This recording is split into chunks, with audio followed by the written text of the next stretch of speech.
Hello दोस्तों, स्वागत है आप सबका अरबिंदु क्लासेस में। यदि आपने इस चैनल को अभी तक सब्सक्राइब नहीं किया है तो कृपया सब्सक्राइब कर लें।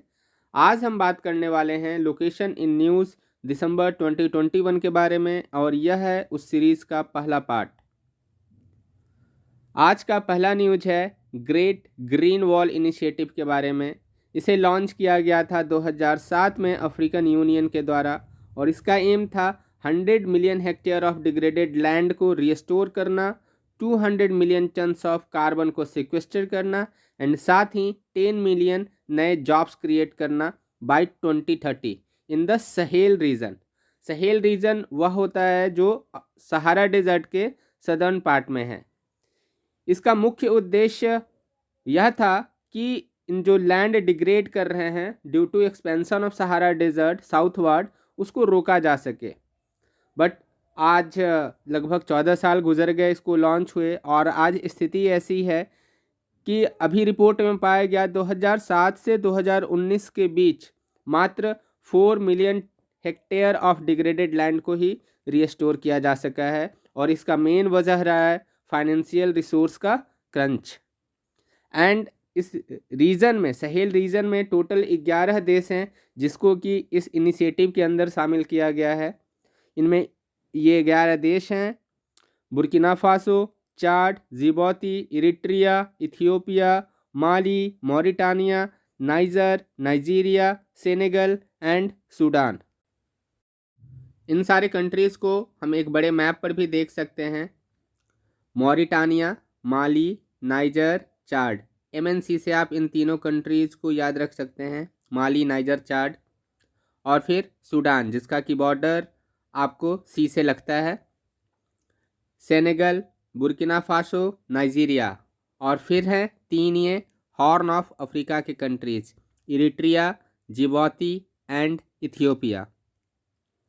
एक और बात जो यहाँ नोट डाउन करने लायक है, इथियोपिया में ही हमें डनकिल डिप्रेशन देखने को मिलता है। अगला न्यूज बारबाडोस से है। यह न्यूएस्ट रिपब्लिक बना है क्योंकि इसने अभी रिमूव किया है क्वीन एलिजाबेथ II को अपने हेड ऑफ स्टेट से। जहाँ कहीं भी हेड ऑफ स्टेट इलेक्टेड होते हैं उन्हें हम रिपब्लिक बोलते हैं। बारबाडोस एक कैरिबियन कंट्री है जहाँ का कैपिटल ये ब्रिज टाउन है। कई और कंट्रीज़ कैरिबियन सी में हमें देखने को मिलते हैं: Cuba, Haiti, Dominican Republic, Puerto Rico. अभी यहाँ इस मैप में एक बात और नोट डाउन करने लायक है कि पनामा का बॉर्डर कोलंबिया से लगता है। कोलंबिया के ईस्ट में वेनेजुएला, गुयाना, सूरीनाम और फ्रेंच गुयाना है। फ्रेंच गुयाना से हमें पता है कि इंडियन सैटेलाइट्स जो फ्रांस लॉन्च करता है, जो कि 3 टन से ऊपर के बड़े बड़े जो सैटेलाइट्स होते हैं, उनको लॉन्च करने के लिए फ्रांस इसी सैटेलाइट सेंटर का यूज करता है। इस मैप में कुछ उन कंट्रीज़ को शो किया गया है जो कि आज भी ब्रिटेन की महारानी को अपना हेड ऑफ स्टेट मानते हैं। इन कंट्रीज़ की लिस्ट में Belize, Jamaica, Bahamas, Antigua and Barbuda, Barbados जो अभी तक था अब नहीं है, Saint Vincent and Grenadines, Grenada, Saint Lucia, ये सारे देश आते हैं जो सब कैरिबियन कंट्रीज़ हैं। इनके अलावा कनाडा में भी ब्रिटेन की महारानी को ही हेड ऑफ स्टेट माना जाता है। ऑस्ट्रेलिया, न्यूजीलैंड, साथ में Papua new Guinea, Solomon island, ये सारे देश वो हैं जहां ब्रिटेन की महारानी हेड ऑफ स्टेट हैं। मतलब ये सारे के सारे देश आज भी रिपब्लिक नहीं हैं। अगला न्यूज अफ्रीका के रिफ्ट वैली लेक्स से है। अफ्रीका के इन लेक्स में यह पाया गया है, खास करके केनिया में यह ऑब्जर्व किया गया कि जो भी लेक हैं वहाँ वाटर लेवल में सिग्निफिकेंटली चेंज आया है due to climate change, human activity and active tectonic belt के कारण। यह सिर्फ केनिया की बात नहीं है, अफ्रीका के रिफ्ट वैली में जो भी लेक्स हैं उन सभी जगह कमोबेश यह चेंजेज हमें देखने को मिले हैं। अफ्रीका के इन लेक्स को यदि हम देखें तो सबसे साउथ में हमें देखने को मिलता है लेक मलावी। उसके बाद तंजानिया से बॉर्डर शेयर करता हुआ lake Tanganyika, lake Kivu, lake Edward, और सबसे नॉर्थ में जब जाते हैं तो लेक अल्बर्ट हमें देखने को मिलता है। और फिर यहाँ पर एक बहुत ही इम्पॉर्टेंट लेक विक्टोरिया है। इस लेक विक्टोरिया का बॉर्डर 3 देशों से शेयर होता है। ये 3 देश कौन कौन हैं? Tanzania, Kenya and Uganda. Lake Victoria दुनिया का दूसरा सबसे बड़ा फ्रेश वाटर लेक है। सबसे बड़ा कौन है? लेक सुपीरियर, जो कि यूएसए में है। Lake Tanganyika longest lake in the world है।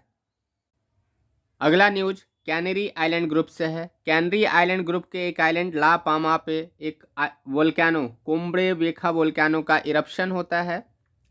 और जब लगभग 50 दिन बाद इस इरप्शन के उस आइलैंड पे जाके कुछ बी कीपर्स अपने बी को देखने जाते हैं, तो वो पाते हैं कि थाउजेंड्स ऑफ बीज अभी भी उस हाइव में, मधुमक्खियों के छत्ते में जिंदा हैं। एंड वह छत्ता जबकि वोल्केनिक ऐश से ढका पड़ा था। यह ऐसा क्यों हुआ? तो इसके पीछे एक साइंटिफिक एक्सप्लेनेशन ये दिया जाता है कि हनी बी जो होते हैं वो प्रोपोलिस का यूज़ करते हैं, जो कि एक बी ग्लू है, और यह अपने हाइव में टीनी गैप्स जो होते हैं उनको प्लग कर देते हैं इस प्रोपोलिस। कैनरी आइलैंड ग्रुप में कई आइलैंड्स आप यहाँ देख रहे हैं, ला पामा, ला गोमेरा, टेनेरिफे। यह कैनरी आइलैंड बड़े मैप पे कहाँ है? आइए इसे हम देखते हैं। अफ्रीका के नॉर्थ वेस्टर्न पार्ट में जब हम अपनी नज़र ले जाते हैं तो हमें कैनरी आइलैंड देखने को मिलता है। कैनरी आइलैंड स्पेन का एक पार्ट है, जिसकी दूरी लगभग स्पेन से 1700 किलोमीटर के आसपास होगी। कैनरी आइलैंड के नॉर्थ में हमें एक और आइलैंड देखने को मिलता है, मैडिएरा आइलैंड। कैनरी आइलैंड के कारण ही यहाँ से एक जो ओशियनिक करंट फ्लो करती है उसका नाम कैनरी करंट है। कुछ और इस मैप में इंपॉर्टेंट पार्ट्स को हम देख लेते हैं। यहाँ पे हमें एटलस माउंटेन्स देखने को मिल रहा है। ये सहारा डेजर्ट, सहारा के नॉर्थ में लीबियन डेजर्ट, ईस्टर्न पार्ट में नूबियन डेजर्ट। यहाँ पे आपको कत्तारा डिप्रेशन देखने को मिल रहा है। इस पोर्शन में इथियोपिया के दनकिल डिप्रेशन है। एंड ये एक इम्पॉर्टेंट स्ट्रेट है, स्ट्रेट ऑफ जिब्राल्टर। अगला न्यूज G20 ग्रुप से है। G20 दुनिया के 20 विकसित इकोनॉमिक कंट्रीज़ का एक ग्रुप है।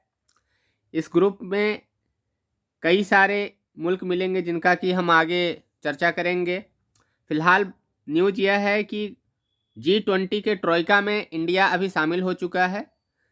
ट्रोइका में 3 कंट्रीज़ होते हैं जो कंप्राइज होता है current, previous and incoming presidency से। लास्ट प्रेसिडेंसी इटली के पास था, करंट प्रेसिडेंसी इंडोनेशिया के पास है, एंड अगले साल यह प्रेसिडेंसी हमारे पास होगा। और यह G20 के इतिहास में पहली बार होगा कि इंडिया G20 ग्रुप का सम्मेलन होस्ट कर रहा होगा। और G20 ट्रोइका का इम्पॉर्टेंस यह है कि यही तीनों कंट्रीज़ यह डिसाइड करेंगे कि मुद्दा क्या होना चाहिए जो G20 सम्मेलन के दौरान डिस्कस किया जाएगा।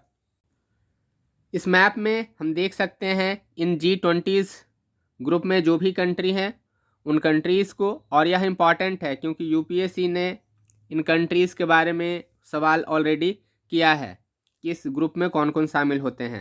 3 कंट्रीज़ को हम देख सकते हैं, कनाडा, यूएसए एंड मैक्सिको। यहाँ यह ध्यान देने योग्य है कि साउथ अफ्रीका और अर्जेंटीना कुछ खास विकसित देश तो नहीं है, बट स्टिल इनको हम G20 ग्रुप में रखते हैं, जबकि यह 20 सबसे मोस्ट एडवांस कंट्रीज़ की लिस्ट में नहीं आते हैं, बट फिर भी इसलिए रखा जाता है ताकि इस ग्रुप का रिप्रेजेंटेशन मल्टी डायमेंशनल हो सके, ज़्यादा से ज़्यादा रिप्रेजेंटेशन हो सके दुनिया का। यूरोप की यदि बात करें तो यूरोप के 4 देश इस ग्रुप में आते हैं, France, Germany, UK, Italy. And इन चारों के अलावा European Union as a group भी इस G20 का एक पार्ट है। इसके अलावा हम देखते हैं टर्की और सऊदी अरबिया भी इस ग्रुप के मेंबर हैं। एशिया से यदि बात करें तो China, India, south Korea and Japan आते हैं। और साउथ ईस्ट एशिया का एक महत्वपूर्ण कंट्री इंडोनेशिया भी इस ग्रुप का पार्ट है। और इधर यूरेशिया में रशिया भी पार्ट है इस ग्रुप का। ऑस्ट्रेलिया सिर्फ ओशियानिया से आता है, न्यूजीलैंड इस ग्रुप का पार्ट नहीं है। यह अगला न्यूज़ त्रिपुरा से है। त्रिपुरा में कुछ ग्रुप्स यह डिमांड कर रहे हैं कि ग्रेटर त्रिपुरा लैंड नाम से एक अलग स्टेट उनके लिए बनाया जाए। इनका डिमांड है कि जो भी एरिया या village Tripura tribal area autonomous district council के बाहर हैं और वहाँ कोई इंडिजिनस कम्युनिटी रह रही है तो उस एरिया को इंक्लूड किया जाना चाहिए ग्रेटर त्रिपुरा लैंड में। तो इस मैप में आप देख सकते हैं त्रिपुरा के बाहर जो भी रीजन है Tripura tribal area autonomous district council के, उन सारे रीजन्स को ये त्रिपुरा लैंड बनाने की बात करते हैं। अगला न्यूज इंडोनेशिया से है। Mount Semeru. माउंट सेमेरू एक एक्टिव वोल्केनो है। इसमें ऑलरेडी पास्ट में इरप्शन हो चुका है और इरप्शन के कारण जो भी वहाँ पे ऐश बिखरे थे, वहाँ पे जो भी सर्वाइवर्स का सर्च किया जा रहा था, वो काम चल रहा था अपने तरीके से। लेकिन हाल में यह पाया गया कि मोर ऐश जो है सेमेरू से निकलने शुरू हो गए, इसलिए जो भी रेस्क्यू का काम चल रहा था उस सारे काम को सस्पेंड कर दिया गया है अभी। माउंट सेमेरू का लोकेशन यदि हम देखें तो यह इंडोनेशिया एक ग्रुप ऑफ आइलैंड्स है। इस ग्रुप ऑफ आइलैंड्स में जो एक और आइलैंड है इनका जावा का यह सबसे हाईएस्ट पिक है माउंट सेमेरू। जावा के नॉर्थ में हमें देखने को मिलता है यह बोर्नियो आइलैंड। बोर्नियो आइलैंड का वह पार्ट जो इंडोनेशिया को बिलोंग करता है उसे हम कालीमंटन बोलते हैं। एंड इंडोनेशिया में और भी कई बड़े आइलैंड्स हैं लाइक ये सुमात्रा। एक बार यूपीएससी में सवाल किया जा चुका है कि सुमात्रा की दूरी और इसके लोकेशन को लेके, तो इन आइलैंड्स के लोकेशन को ध्यान में रखना बहुत इम्पॉर्टेंट है। Indonesia Pacific ring of fire पे आता है, इसलिए इंडोनेशिया में हमें कई सारे एक्टिव वोल्केनो देखने को मिलते हैं। यूरोपियन जो प्लेट है उस प्लेट के अंदर इंडो ऑस्ट्रेलियन प्लेट सबडक्ट हो रहा है, इसलिए इस रीजन में हमें एक्टिव वोल्केनो देखने को मिलते हैं। यह था इस वीडियो का अंत। यदि आपको यह वीडियो पसंद आया हो तो प्लीज़ शेयर करें और इस चैनल को सब्सक्राइब करना बिल्कुल भी ना भूलें। Thank you. जय हिंद।